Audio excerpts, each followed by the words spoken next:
Welcome back to another week of Instigating with Clarkey and Drury, brought to you by our friends at Conway Furniture, Highway 86, east end of Listowel. For all your furniture needs, go visit our friends at Conway Furniture. Of course, our good friends over at Larry Hudson Chevrolet Buick GMC and the Listowel Squash Courts. Ryan Drury back on here with Clarkey. We're very pleased to be joined by our good friend. This guy has been on the show probably more than anybody. We should probably start cutting him into the profits. Hey, easy. Steve McAllister of the Parleh, and of course, iGaming News Canada. Steve, coming out of yours. At least get me a Larry Hudson shirt, Brian. Come on. Well, hey, we probably could. Clarkey will be done with that one in about an hour, and we'll get it right in the mail to you. Perfect. We'll sign it and everything. All right, so obviously there's a lot to talk about, but we got to start with some very unfortunate news. Obviously, the hockey world was shocked and saddened over the weekend, hearing about Adam Johnson and what occurred over in England in an English Elite League game over there. Adam Johnson, a former member of the Pittsburgh Penguins, had a long AHL career and junior career over here as well. And he was playing over in England with the Nottingham Panthers, and unfortunately suffered a skate slash in his neck area. And, we've seen injuries like this before at the NHL level, certainly. Famously, we all remember Clint Malarchuk and Richard Zednik. Thankfully, those two survived. Unfortunately, this time, Adam did not. And it's just, it's a really, really terrible thing to try and fathom and wrap our heads around. Steve, it has really sparked a big conversation about player safety again, and for very good reason. A few years ago when Erik Karlsson had his Achilles severed in that incident with Matt Cook, there was a big outcry for all the players to start wearing the Kevlar socks, and a bunch of them have. Is it now time for players at every level, including the NHL, to start wearing the neck guards? It won't be easy, Ryan. But if I was playing in the NHL and I heard Adam Johnson's story, and certainly my condolences to Adam's family and friends and teammates, it'd be a no-brainer for me. I mean, I think you mentioned the Erik Karlsson accident. We know how sharp the skates are today. And, I've seen a couple places today with people saying that this is probably something that could have been prevented. And, so I would sound the alarm loud and clear to insist that players wear neck guards. Now, obviously, you mentioned it won't be easy, and especially at the pro level. And I was actually shocked today to learn that USA Hockey does not mandate wearing those protective high-rising collared neck guards. I wore one when I played. I did not play at a high level, but I was afraid of potentially getting cut.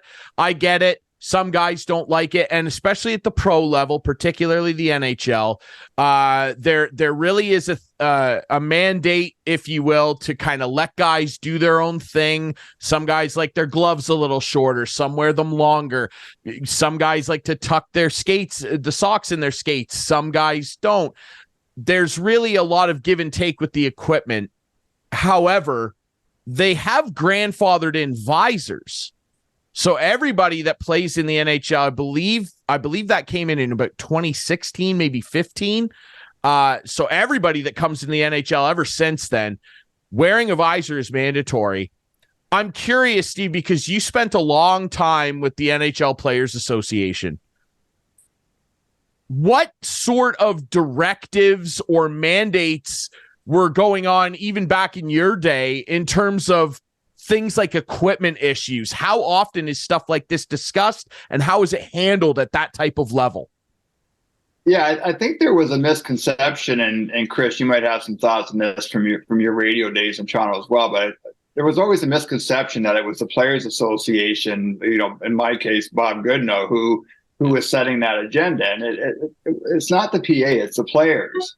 So when people get upset because the PA comes out and says that they want fighting in hockey, that's not Bob Goodenow or Marty Walsh or whoever the various people who've served in that executive director's role. That's not a decision they've made. That's a decision of the players. It's a democracy, and like it or not, and that'll be the situation with net guards as too, Ryan. If the league and the PA have conversations about net guards, Marty Walsh will take that to the membership. Yeah, and like the bottom line is, if you want to wear one, you're not going to be restricted. You can wear one, right? So, Steve, you play men's hockey. I play men's hockey, and I'm always concerned about it. It's something in the back of my mind. I once got long underwear that had built-in Kevlar in it, and I stopped using it because it was really hot. And extremely hot. But I do wear like cut-proof socks. I've seen the wrist guards you can wear. Never, ever have I thought about wearing a neck guard. I have never thought about it, and I probably should. I've gone from the cat's eye mask to the smaller screen on my mask this year, or last year I switched because I've seen too many sticks go through the masks. It's just one of those things where it's out there for you if you want the safety, if you want to wear it. And maybe the Adam Johnson thing now will make people more aware. But like men's league, I know it's mandatory in kids league. It should be probably mandatory in all leagues.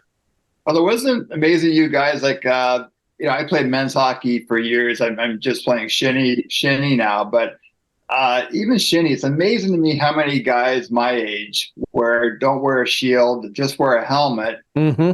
And just, it doesn't take, even if you're a guy who played pro hockey or senior hockey or junior hockey, it's not usually you that decides whether or not you take a puck in the chicklets. Exactly. It's a deflection. And listen, I'm going to Collingwood this week to play in an old geezers tournament. And as we have this conversation, I mean, I'm pretty sure I'm going to go to my local sporting goods store the next day or so and pick myself up a neck guard. And I've never worn one before, but I mean, this is the kind of thing that it makes you think twice about what you're doing.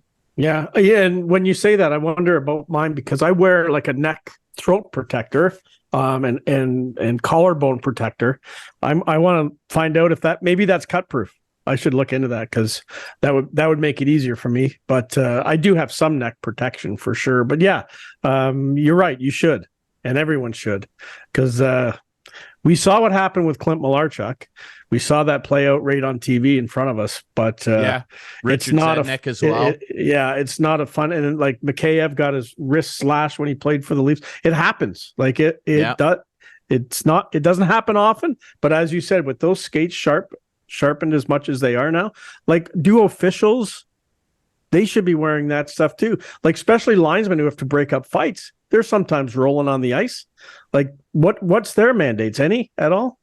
No, and it's funny, Chris, when you're talking about that, and when we started this conversation, when I started refereeing in the 70s when I was 11, 12 years old, and I remember we didn't wear helmets back then, and when I started, when I got back into refereeing, when I moved to Kincardine in 1981, of course, helmets were mandatory by then. And I was really mad about that. I thought, geez, it looks nice, my hair out there and flowing in the wind as I'm skating up the ice. I thought, what a horrible idea. And then, you fall, you get the skates taken out from under you, or next you get dumped on your backside or whatever. And you think, okay, this is a good idea. Then they introduced the face shields. I thought, oh, this is stupid. I don't want to wear a face shield out there. It's too hot. And now I can't imagine not refereeing now without a face shield because of the speed of the game and that. I know referees do have more protection than they certainly had back in my officiating days, but it's certainly far from the worst idea in the world for these guys to add a neck guard if they're not wearing one already. Yeah, it's going to be an interesting conversation over the next little while because, Clarkey, you brought up a number of examples there last year. Evander Kane lost a very big chunk of his season after his wrist was slashed in a scrum. We saw a few years ago Taylor Hall in pregame warmups with no bucket on, fell, and a teammate's skate struck him, and he had a nasty, nasty cut. And just the other day, a guy got kicked in the eye. A week ago, yes. Jacob Lauko of the Boston Bruins, and he looks like a horror villain now. And he'll heal and be fine, but man, oh man, I shudder to think of what would have happened if, you know, he didn't have a visor kind of protecting some of the impact of that, and it still ended up being pretty gruesome. I understand, and look, we've talked about this before, you know, in other contexts. The NHL, it's the most high-profile league in the world. We love and want more individuality out of these guys, and the equipment is a big part of that. Goalie masks, it's a huge part of a goalie's personality. The way a guy wears his skates, you know, Clarkey, 2 weeks ago we were kind of goofing around and talking about Tyler Bertuzzi and how he doesn't tape the top of his stick. Like that's a cool aspect of a guy's personality in their equipment.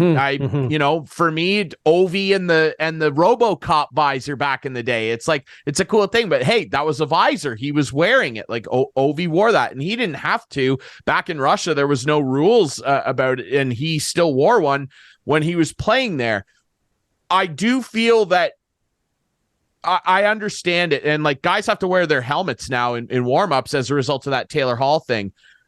I do think that we're probably not far away from guys being mandated to wear these neck guards, because I know I get it. It's an accident, and it's rare that it happens in such an unfortunate and gruesome way.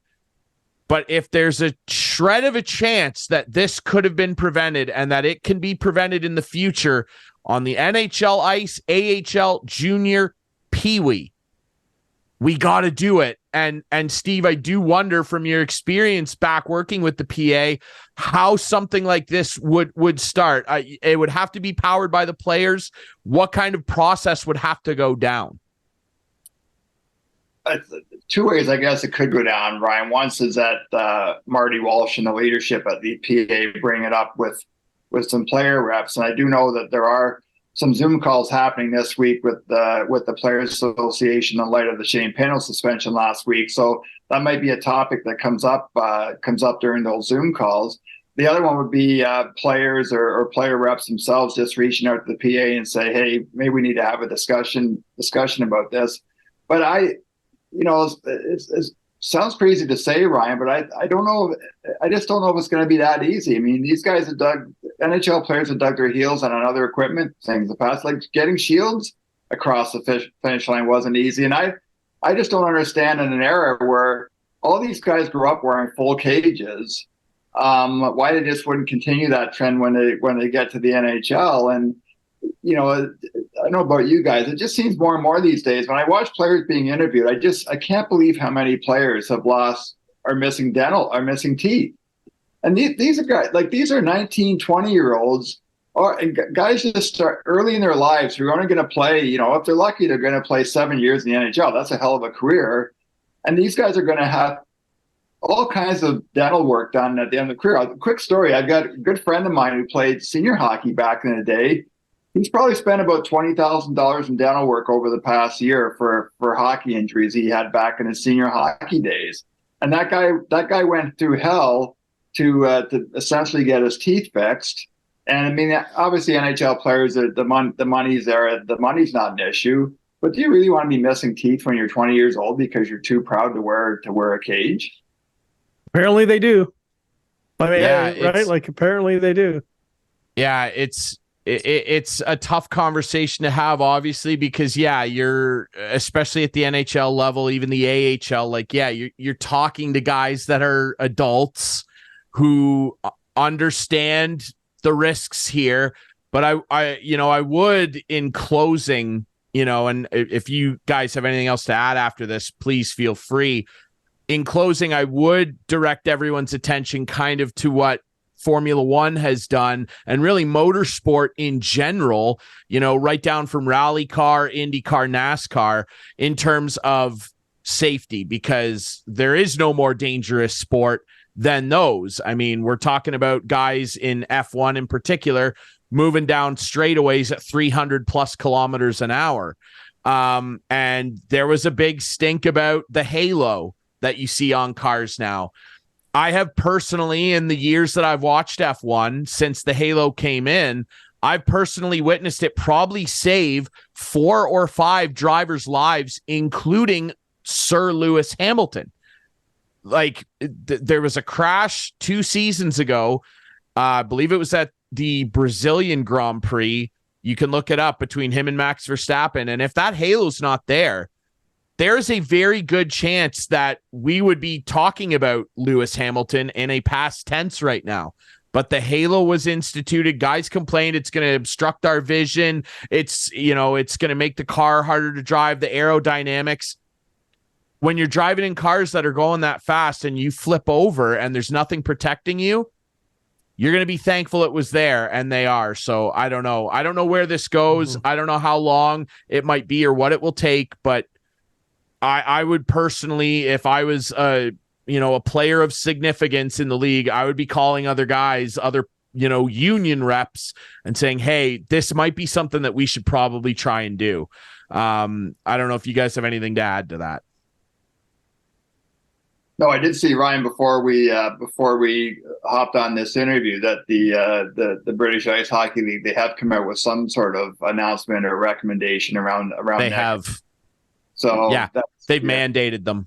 Yeah. So step in the right direction. And I will say, like, if I'm one of the 64 goaltenders in the National Hockey League, to Chris's point earlier, I'd certainly be making sure that my neck's properly covered at the very least at that position. Yeah, I agree. All right. Earlier, like a couple minutes ago, Steve, you brought up the Shane Pinto situation, and I'm glad you did, because I want to touch on that with you. You're the guy that I thought of first when we first heard about this. I want to touch on that with you next on Instigating. Stay tuned.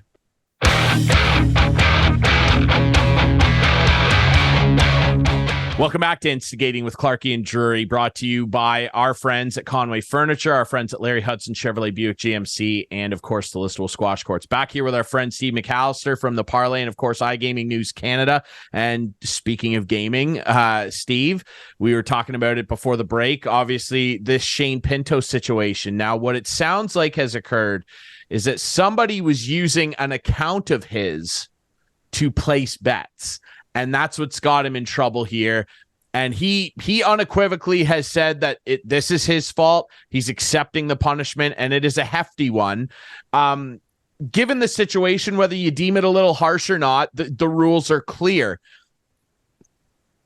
We've talked a lot about gambling being legalized. You could always gamble on like Pro Line and certain things like that, but single sport and single bet gaming, ever since it got legalized, people, the naysayers who are very anti-gambling, have said that eventually, like, this is going to leak into sports in a bad way. We've seen it before in very different ways. What was your opinion of this whole situation, and do you foresee this becoming a more pronounced problem in the NHL and beyond? So yeah, I guess a couple of thoughts, guys. I mean, first of all, I really wish, I think the NHL's made a mistake here by not being more transparent. There's a lot of guessing going on out there on what happened. And the fact that Pinto's only getting 41 games leads me to believe that there was nothing nefarious about this. And if it's true that he had a buddy using his sportsbook account, which you're not allowed to do, if it was something as simple as that, why not just tell that story? And it's a great lesson learned for the 700 plus guys playing in the National Hockey League, not to do this. But instead of, you read the coverage, there's all kinds of conjecture and rumors and speculation. And certainly the coverage I've read within the gaming industry, they're saying that the league made a mistake in not being more transparent and flushing out exactly what happened here. So that's the first part of it. The second part, I do think there's been a bit of overreaction, Ryan, to this. I mean, as you mentioned, sports betting, it's not like this is new. It's been around for decades and decades and decades. And in fact, 3 NHL players, including Chris, you'll remember Babe Pratt, got lifetime bans in 1948 for betting on their own team. Yeah, remember him well.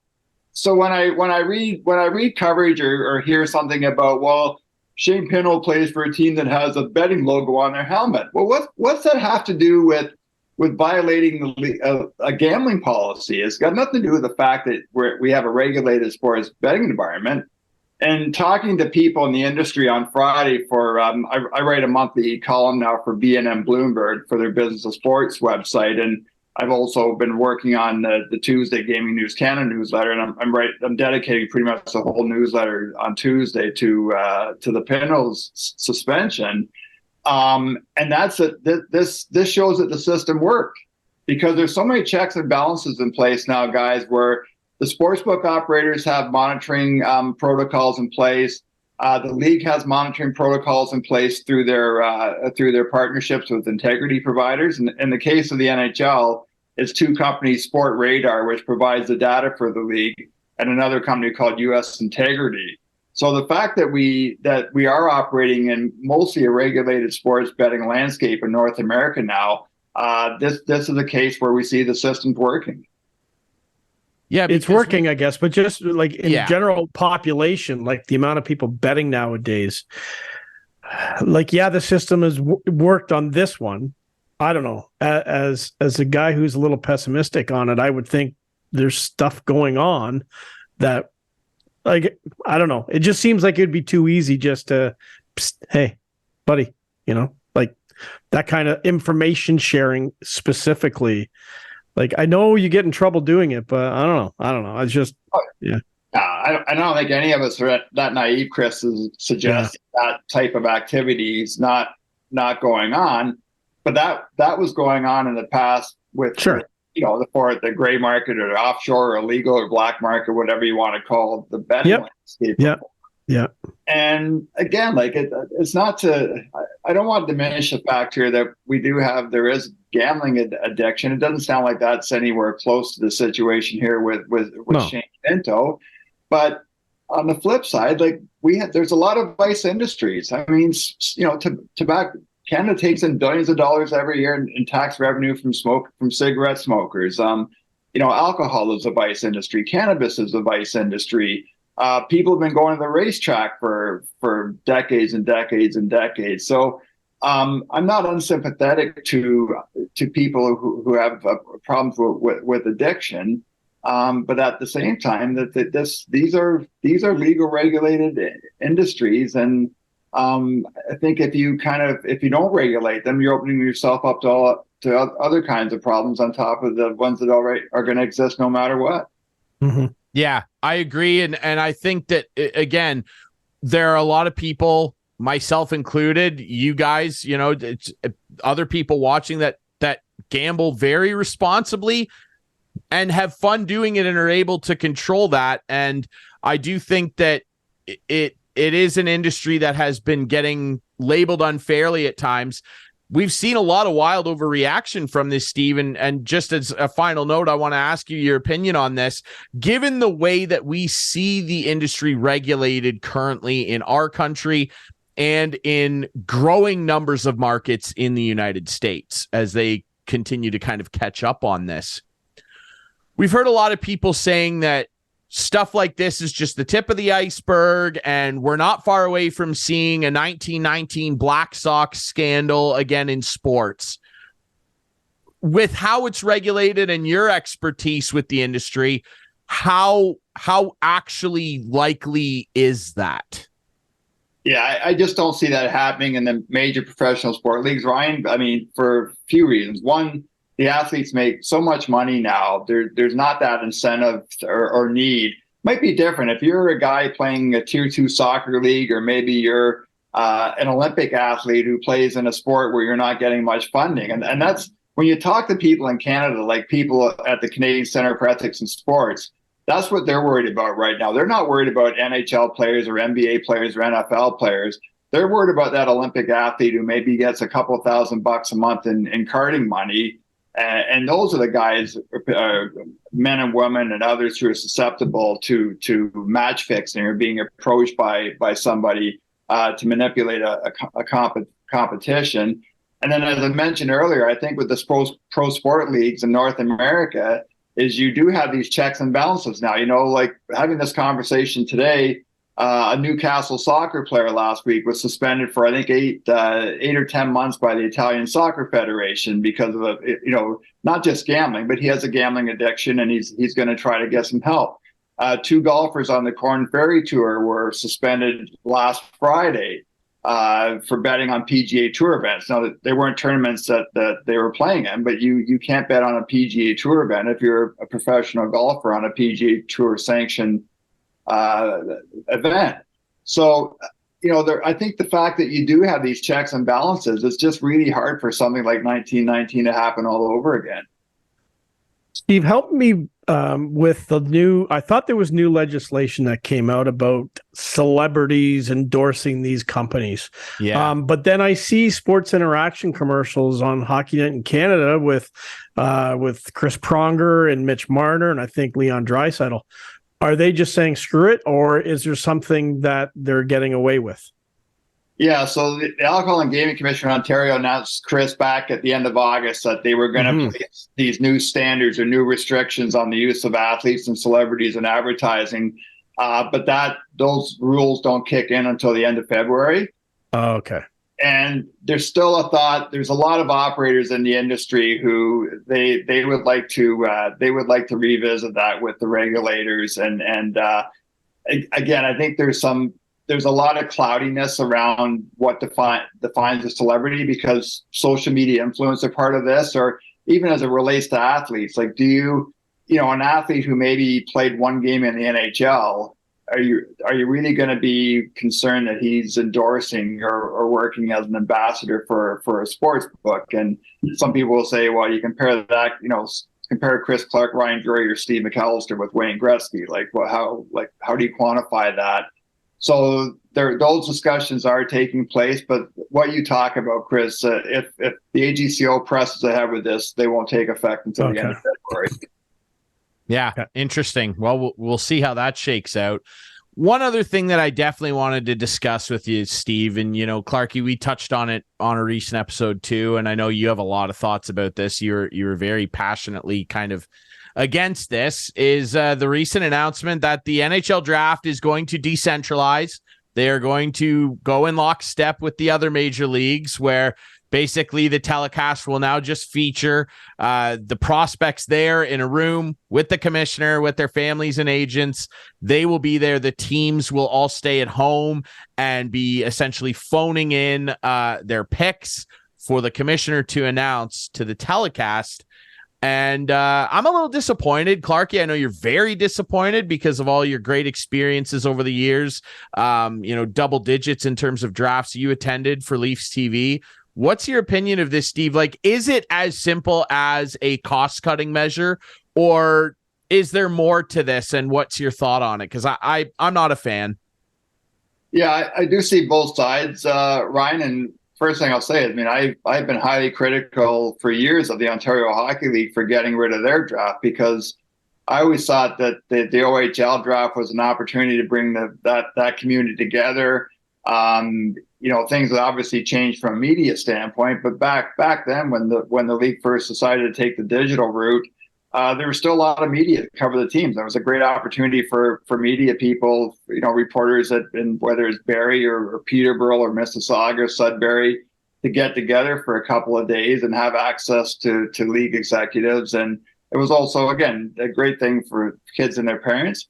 I do get that this is an expensive venture for the National Hockey League, but again, I'm a media guy like you and Chris, and there's a lot of benefits to having a draft there. Networking, if you're a journalist, a chance to talk to people. I think it is special for the kids that are drafted and their families to be there. And I certainly think in Canada, there's still, I have to believe, Chris, that the viewership numbers are still really healthy for that Friday night coverage of the draft.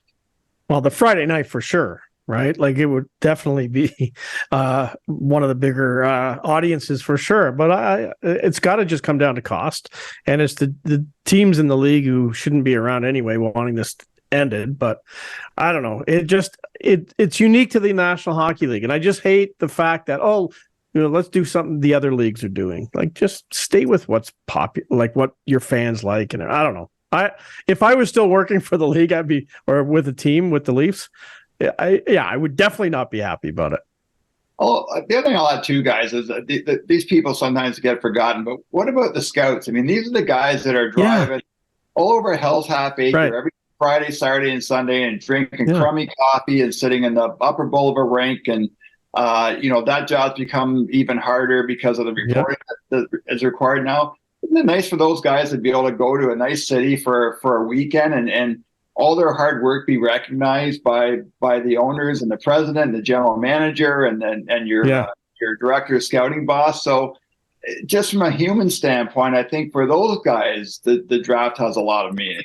That's a great point. That's a real, we should get Barry Trapp on the show in the next couple of weeks, Ryan. Yeah. You're not going to get anyone working for a team right now probably talking outspoken about it, but a retired guy might come on and say it, because it's absolutely right. These guys go for the week in Vegas or wherever they go, and they're taking Clarkey. I see them every weekend.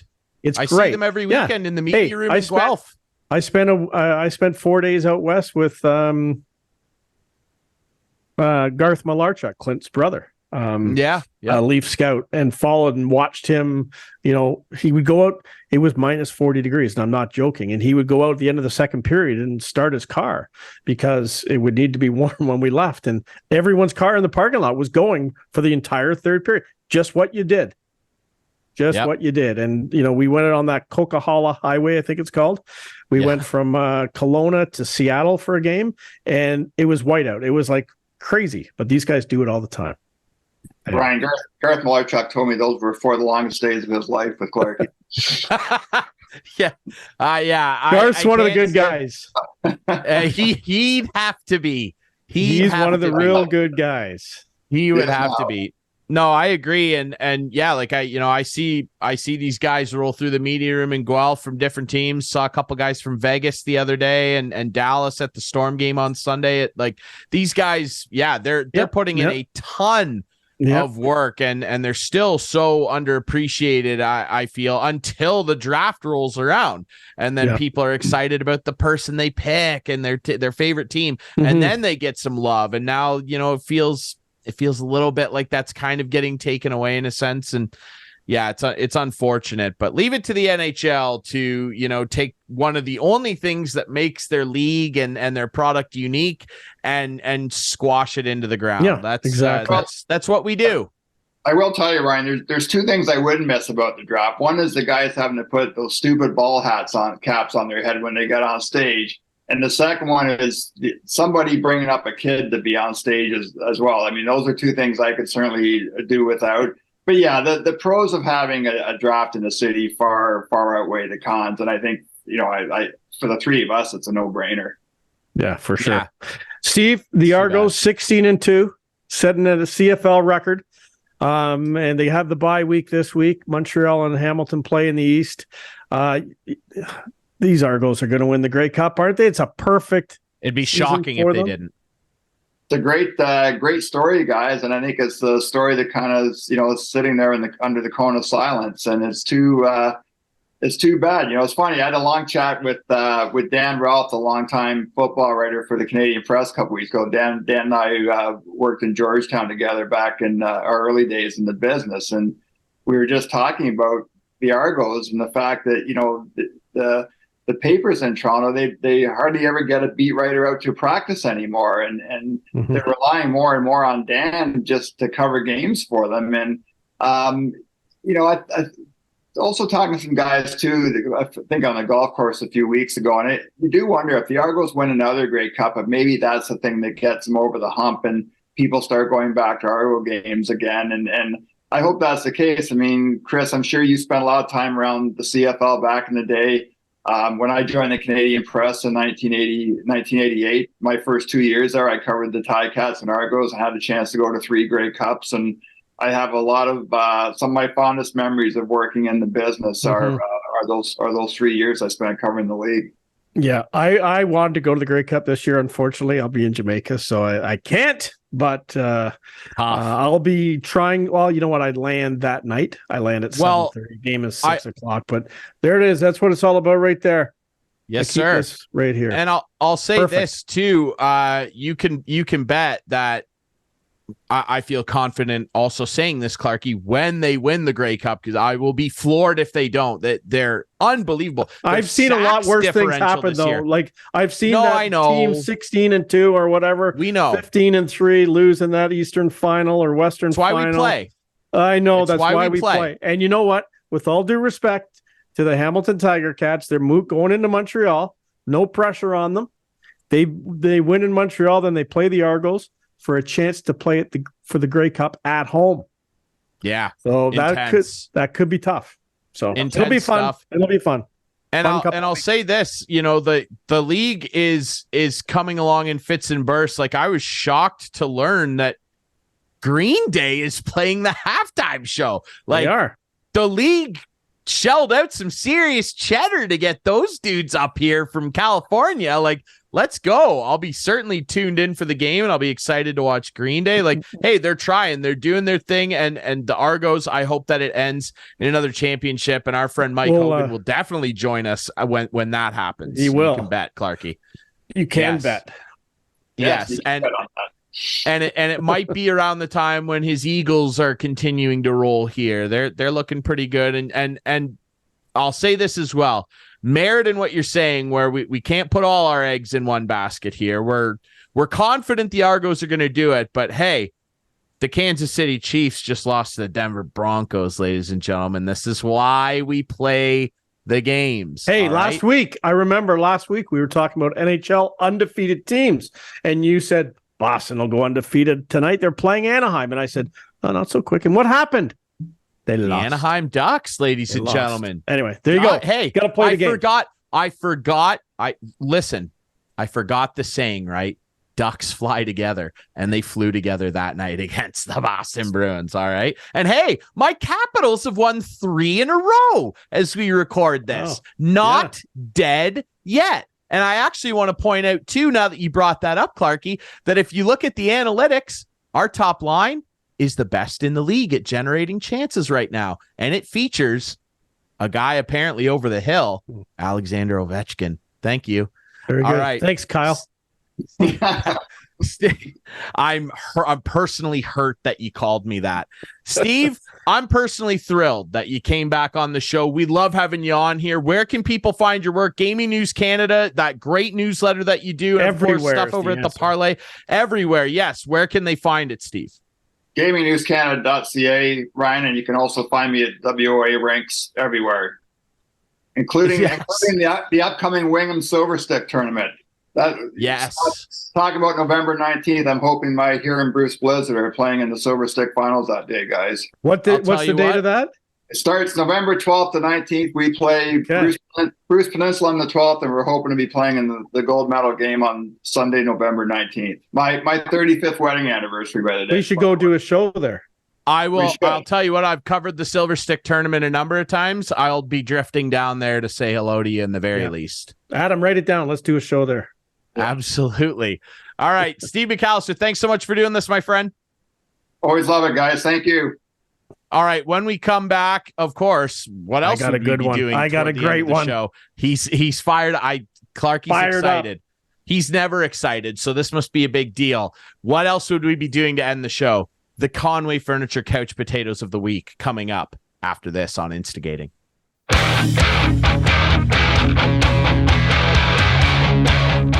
Back to wrap things up here on Instigating with Clarkey and Drury this week, brought to you by our great friends at Conway Furniture. We'll hear more from them in a couple of minutes here. Obviously, our friends at Larry Hudson Chevrolet Buick GMC. Remember, hey, snow's on the ground now, and they've got large SUVs. They got lots of large trucks over there. You got to get yourself into 4x4 gear.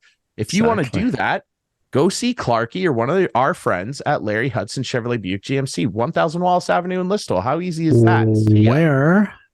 Where the deals are hot. They are hot. It's cold outside. It's cold. Deals. Baby, it's cold outside. Oh, we're not allowed to sing that. I guess. But the deals are hot. They are Larry hot. Hudson's. And of course, our friends at the Listowel Squash Courts. Big tournament coming up. Big weekend for you guys. I was talking about it with Al. I haven't even practiced, so we'll see how it goes. I'll report better than me. I'll bring some better than me. I'll bring some video. Please do. Please do. speaking of video, and the video was played today at the press conference. Of course, we're recording this segment on Wednesday. Wow, what a start to November for the Ottawa Senators after 8 seasons. Pierre Dorion. Now the reports have come out that he has resigned, but they fired him. Like, the writing was on the wall and he saw it and he wanted to do the "you can't fire me, I quit" move. So take that for whatever you will. A bunch of reporters tweeting out he resigned. He was fired. And the reason he was fired, Chris Clark, is because of this whole fiasco with the Yevgeny Dadonov trade that took place last season between the Ottawa Senators and the Vegas Golden Knights. Now, if you're wondering, what do you mean?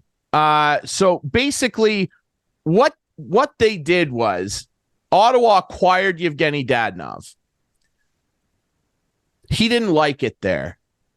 They signed him to a deal. Now, when they signed him to this deal, Chris, it included a 10-team no-trade clause. No trade clause. Correct. Which included the Anaheim Ducks. I'm curious if it included the Ottawa Senators too. You can't trade me back here ever. I understand that, right? But I'm just saying. No, yeah, that'd be funny. Yeah. Now, if you're wondering, what does it matter if the Anaheim Ducks were on this no trade? Well, in 2022, they traded Yevgeny Dadonov to the Vegas Golden Knights. Oh yeah. And then Vegas, to get out of some cap trouble, subsequently dealt Yevgeny Dadonov to the Anaheim Ducks. And it was announced later that trade deadline day that the deal was void because he had a no trade clause, which him and his agent went, "Wait, what? You're trading us to Anaheim? Not so fast. I have a 10-team no trade list." And the issue at hand is that the Vegas Golden Knights had no idea he had said no trade list when they acquired him from the Ottawa Senators. Which is against the rules, not disclosing that information. It's against the rules. Now, it's 2023. It's not like telegrams were being sent or that this was done over Morse code. There are a lot of ways you can point the finger of blame here. Yes, is there maybe a shred of due diligence blame to go toward the Knights?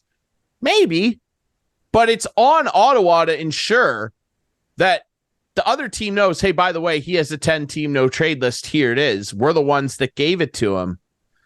Well, that was not disclosed, and it really bungled up the Vegas Golden Knights, obviously, at the time. And the league, what's funny to me is the league in their statement, because here's why Dorion got fired / resigned. The league handed down their punishment after concluding their investigation into it and said that Ottawa's actions brought embarrassment to the league and brought the league into disrepute, and so decided to levy a punishment of surrendering a first-round pick from the Senators in either their choice of 2024, 25, or 26. And Ottawa, in any of those years, could choose to rescind their first pick following the draft lottery. That's how it all breaks down. And so Michael Andlauer, the brand spanking new owner of said Ottawa Senators, finds out about this and is obviously very upset. And Steve Staios has been brought in as the interim GM. Now, the issue at hand, Ottawa held a press conference.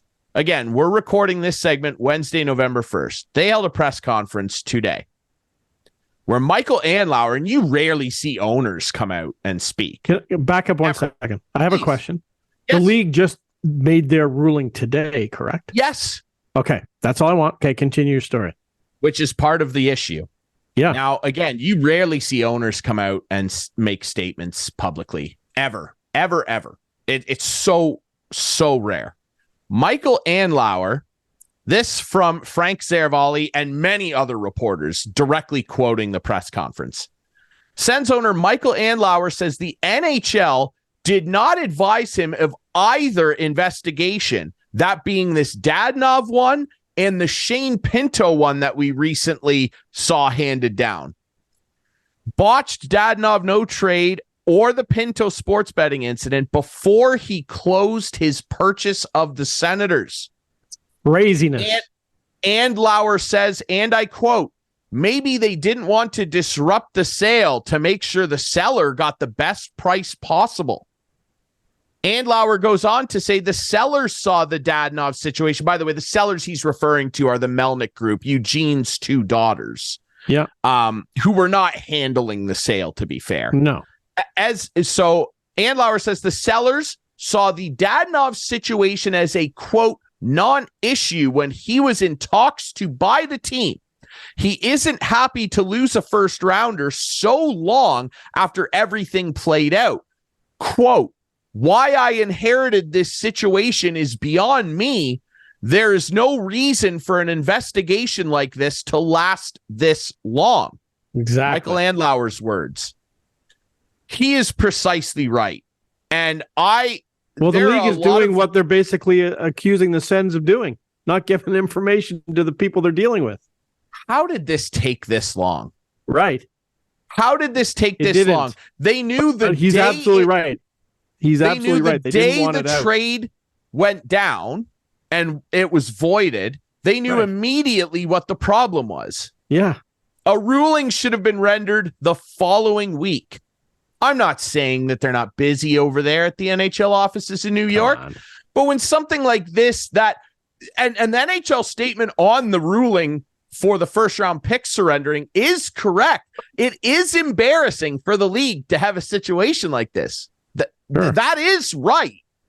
But it's more embarrassing that this professional sports league couldn't render a ruling on this. By the way, kick it back a few years. Remember when the New Jersey Devils traded for my good buddy Ilya Kovalchuk back in the day and then attempted to sign him to a 17-year-long deal? Yeah. A year after that, the NHL announced that they would be investigating the illegality of that contract. He ended up signing a 15-year deal, and that the Devils would likely be charged a draft pick as a result of it. That never happened.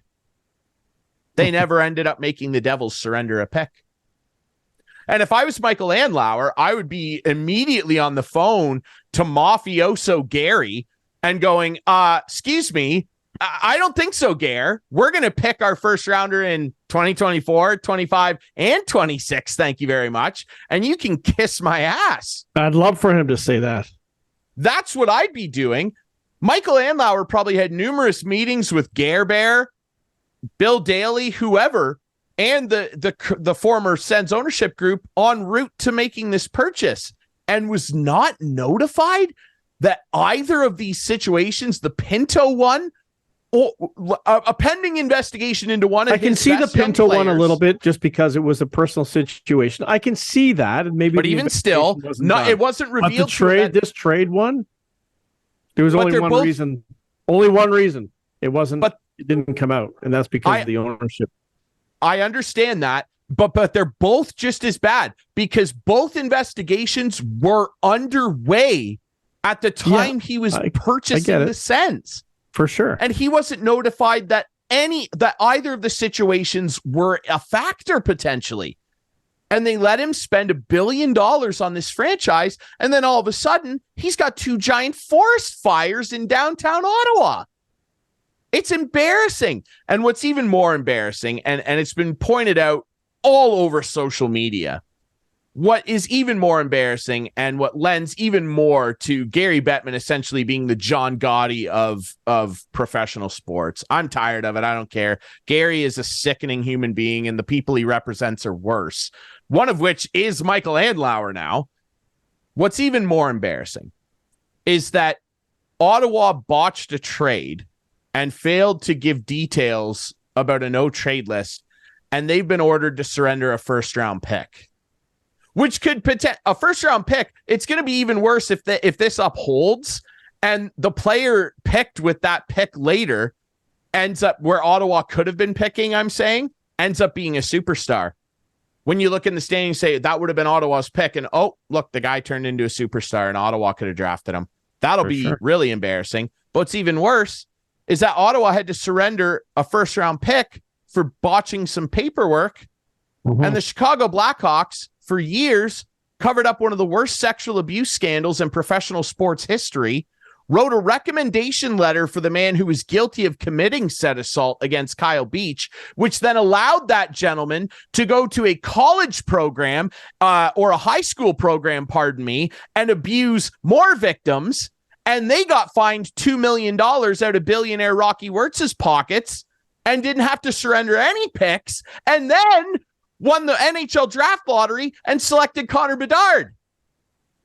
How does this make any sense? This league is a bush league. It's not a professional league. It's got professional players. It's got the best players in the world. The structure of the league and the way it operates on a day-to-day basis is not professional. And I've said it 1,000 times, and I'll say it 1,000 more. I love hockey. I hate the NHL. The NHL is a bush league, and they're embarrassing. Chris Clark, your thoughts? Well, it certainly gets the people riled up who think that a Canadian team will never win again. It certainly gets people right into that narrative. Riled up about, the small market teams compared to the big market teams, and how Mr. Bettman seems to be a little more lenient when it comes to that kind of stuff. It's all. You're absolutely right. This league on a daily basis upsets me about things they do. The officiating, I think, is horrendous. The officiating's never been worse. It's never been worse. Time after time, they seem to be like the draft, changing the draft structure. Frozen frenzy. Gary's got it in Canada. Yeah, exactly. Gary's losing it, I think. And it's time for him to step aside. Gary Bettman's a bad guy, and he should be resigning immediately. 100%. Absolutely. I'm actually serious. This is a resignable offense. Yeah. It will not happen. No. The owners love him. Yeah. And what kind of what can he do? What can Andlauer do? Nothing? Like, is there any appeal process whatsoever to this decision? No, it's just Gary making up a rule. Like, is there a rule? That's what I want to know in the CBA or anywhere that says, the thing. If this happens, you're losing a draft pick. No. And if there isn't, then they can't do it. They can't just arbitrarily make something up. When's the last time this happened? I don't know about this trade scenario where something like this was withheld, but like the most recent example of something like this in theory is the Kovalchuk thing. Oh yeah, and the Devils for sure. So I would be going back and no, there's no official rule. There's things in the CBA which or it's not even the CBA because that's between the league and the players. There's like a league rule book, right, where the league is essentially in charge of doling out punishments for infractions or things that, as the statement said, embarrass the league or bring disrepute to it, which they did with the Blackhawks thing. And the only reason that Rocky Wirtz didn't protest that is because it would have looked really bad. Now, he went on a hell of a bad PR tour following the Kyle Beach thing and made every attempt to make himself and the organization look worse, which he did. And the NHL didn't care because they let them draft Connor Bedard anyway. But that's the reason he didn't protest the $2 million tab, which is embarrassing. It should have been $10 million and the first round pick for the next 3 or 4 years. That would have been a little more appropriate because what the Chicago Blackhawks did to that kid is still one of the most heinously sickening miscarriages of employee care and justice I've ever seen in my entire life. Yeah. But and then I digress. A year later, they get rewarded with the first round pick. That's what I'm saying. And that's what everyone's saying. For sure. Look on social media right now. Everybody is talking about this and going, well, you didn't do much to the Blackhawks. That's what everyone's saying. The league constantly rubs its own nose in dog crap live on television in front of everybody to see. Yeah. And that is why they are a bush league. This is a Mickey Mouse operation. When Wayne Gretzky called the Devils a Mickey Mouse team back in the 80s, what he actually meant was the whole league's a Mickey Mouse operation, and they are. Sure. And the only good thing about it are watching players like Wayne Gretzky. Yeah. The league is a joke. And if it folded tomorrow and they just continued on with a new entity called the World Hockey, the WHA, the World Hockey Association or something, and all the teams remained, the Maple Leafs, the Caps, whatever, I'd be fine with it. I wouldn't give a hot damn if this goofy logo disappeared off these jerseys. No one would. I don't give a crap about the NHL. No one would. Absolutely. And nobody it's because they don't give a crap about us, the people that play in it, and the people that matter, which are the fans. And that's all I have to say. Yep. Our Couch Potato of the Week is brought to you annually by our friends, or weekly, I should say. Is brought to you by our friend annually. Once a year we did. No, it's brought to you weekly by our friends at Conway Furniture, Highway 86 east end of Listowel, ladies and gentlemen. And you can go in there and, hey, they got all your furniture needs. You need a beautiful new dining room table. Hello. Beautiful new recliner. Hello. Beautiful new couch to be a couch potato on. Hello. And the prices in there include HST and delivery. See you later. They got a great sale going on right now on leather couches and love seats. Hit up our friends to be a couch potato over at Conway Furniture. Now, Clarkey, yeah, I'd like for you to once again go first. People are probably wondering at the end of the show, suddenly he's got his Caps jersey on. I will be touching on that momentarily, but first, I'd love to hear your Couch Potato of the Week, sir. Well, it's another one of these ones I have that I don't know who I'm blaming, but I'm blaming somebody for this. Sure. And it's becoming a joke when I go to Harry's every Leaf game to watch the game. Okay. Because Harry spent $200 on a Bud Light. And, the goal light. The goal light? Yeah. Right. Well, the goal light seems to go off now at least 4 minutes after the Leafs score. It's ridiculous. The guy who's pushing the button is asleep on his Conway Furniture sofa, on his couch. Ryan, how would you like to pay $200 for something, to enjoy something, and then the Leafs score and you're looking at the light and you're like, it's not going off. And it literally, I can understand 30 seconds. I can't. But literally last night, it was 4 minutes. I've seen a guy do this. I know a guy, the same guy, who used to push the button. It's an app. You bring up the app, and it has the two team names on it.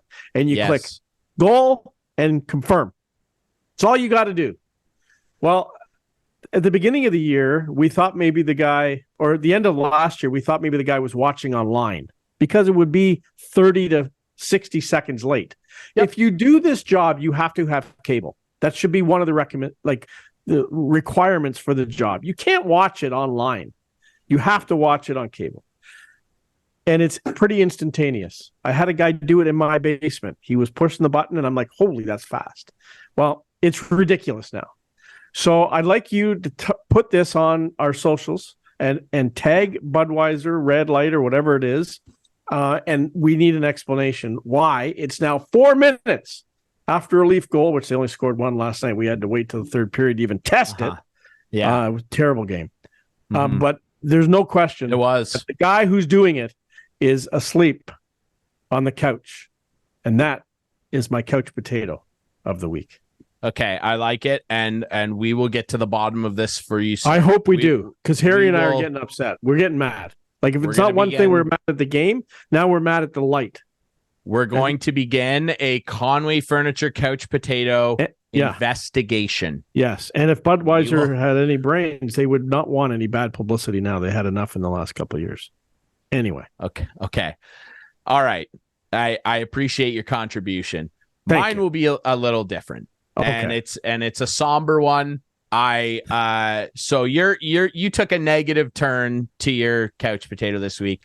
I will be taking a positive one. This is someone who should be a couch potato because they've earned the right to relax and kick their feet up. And I hope ultimately that's what this guy does. And if you don't mind, I haven't put this on since the year, but if you don't mind, I would like to put on my Stanley Cup championship hat, because I do feel that the news today signals the end of an era.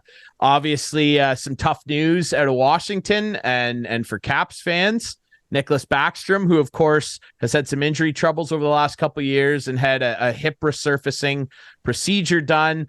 It's a procedure that really, a lot of guys, in any sport really don't come back from. We saw it most recently with guys like Ryan Kessler.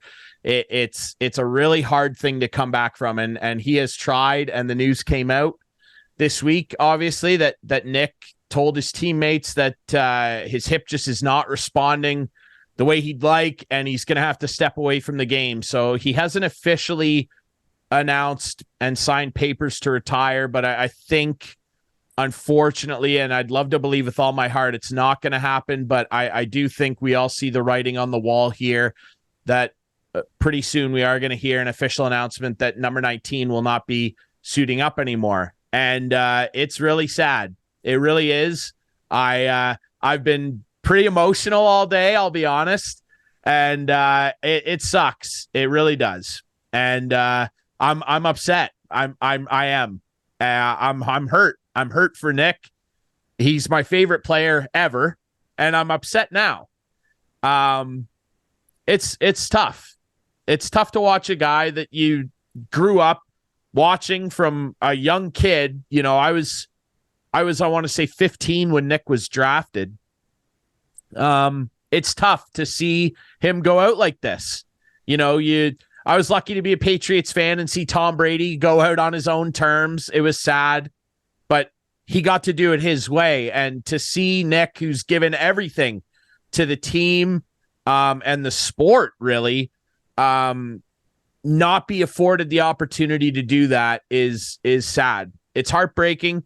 And he's my couch potato because Nick just, he said when he got the procedure done that he just wanted to be healthy, and he was having trouble putting his socks on every day and picking his kids up. And that's what this is all about. It's, this isn't about hockey anymore. It's about real life. The guy's given enough. I think he's going to be a Hall of Famer. He's one of the best passers in NHL history. And he rode shotgun with one of the greatest goal scorers in NHL history and was a big part of that. And more than that, I'm sorry I've been doing this a lot lately, but I have to do it again today. He was a big part of this. He's a really big part of this. And I'm just really bummed out that my guy, my favorite guy, Nick Backstrom, is going to be forced to walk away from the game, not on his terms. And I'm emotional. It sucks. He's my hero. He was. And I hate talking about him in a past tense when it comes to hockey, but it's tough, and we've all got favorite players and favorite teams. Clarkey, you're going to be watching Austin Matthews and the boys for a long time. Well, I'm gonna compare this because when you started talking about it, the first guy I thought of was, and I was devastated when this guy was traded from the Leafs, and then he came back, but unfortunately his back forced him out at the end of the day. Wendell Clark, so I know where you come from when you have that favorite player that you just loved watching, and believe me when I say Wendell was my all-time favorite player. He was everything that you wanted a Maple Leaf to be, not like a Mitch Marner nowadays.